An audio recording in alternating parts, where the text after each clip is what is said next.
Saya berusaha membuat tulisannya sebesar mungkin, mudah-mudahan semua bisa membaca. Hari ini saya ingin mengajak Bapak dan Ibu melihat satu fenomena yang sangat menarik dalam kehidupan ini, yaitu mungkinkah seseorang itu berumur panjang tapi tanpa penyakit. Nanti kita pelajari bersama, sangat menarik.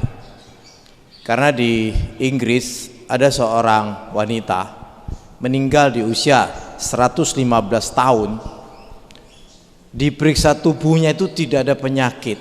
Jadi meninggal itu asli karena sudah tua, sel telomernya sudah habis. Jadi meninggal karena jatah dari Tuhan sudah selesai, habis, tidak ada penyakit. Sehingga memang diteliti betul, ya. Nah, bisakah kita seperti itu? Nanti kita lihat bersama-sama, ya. Pertanyaannya selalu ini, karena gen mereka, karena turunan mereka. Ternyata tidak, bukan karena turunan.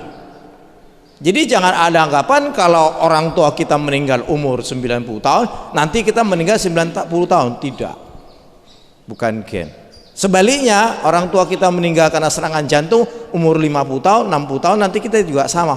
Tidak, karena ternyata bukan karena gen. Karena apa? Kita lihat berikutnya. Karena ikhtiar.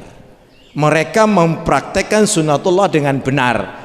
Hukum sebab akibatnya dijalankan dengan benar. Itulah takdir yang sebenarnya untuk kita.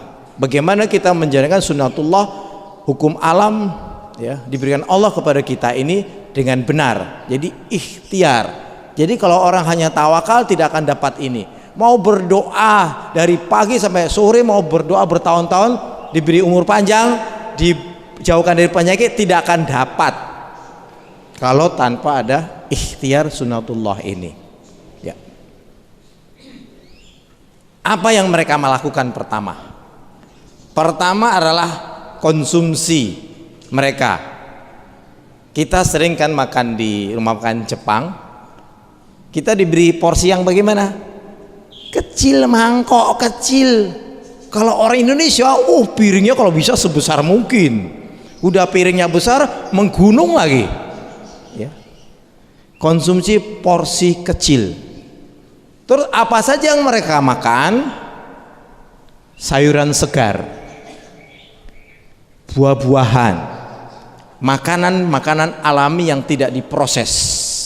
Ingat, unprocessing food, tidak diproses, ya.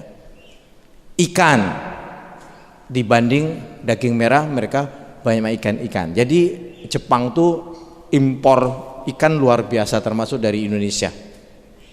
Kedelai, ya. Teh, rumput laut, semua ini ada di Indonesia. Jadi nggak ada masalah, ya. Yang sulit adalah porsi kecil itu loh yang sulit. Padahal itu kan sunnah Nabi. Makanlah ketika merasa lapar, berhenti makan sebelum kenyang. Artinya porsinya secukupnya. Peringatan kenyang itu terlambat 15 menit. Jadi kalau orang makan sampai kenyang itu sudah kelebihan makannya, ya. Kita lihat berikutnya. Gaya hidupnya bagaimana? Mereka gaya hidupnya aktif. Berangkat kerja ya jalannya bukan jalan santai, jalan cepat, ya.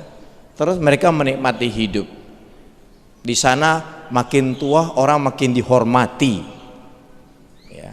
Sehingga di sana itu orang bilang nggak ada kata pensiun tuh nggak ada, ya. Makin senior makin dihormati, ya. Kadang-kadang di sini kan tidak. Ya, orang sudah tua malah dibuang, ya, sehingga mau tua malah stres, bukan makin tenang hidupnya kan. Di sana orang makin tua makin tenang hidupnya, ya. Apa yang terjadi di masyarakat mereka? Obesitas hanya 3,6%, paling rendah di seluruh dunia di Jepang itu, ya, paling rendah. Di Indonesia ada 5 anak dikumpulkan, yang satu obesitas, berarti 20% masyarakat kita itu obesitas. Di sini ada berapa persen ya? Luar biasa mereka, karena porsi kecil tadi dan jenis makanannya dan aktivitasnya. Ya, berikutnya itu orang Jepang, jadi contoh yang baik untuk kita.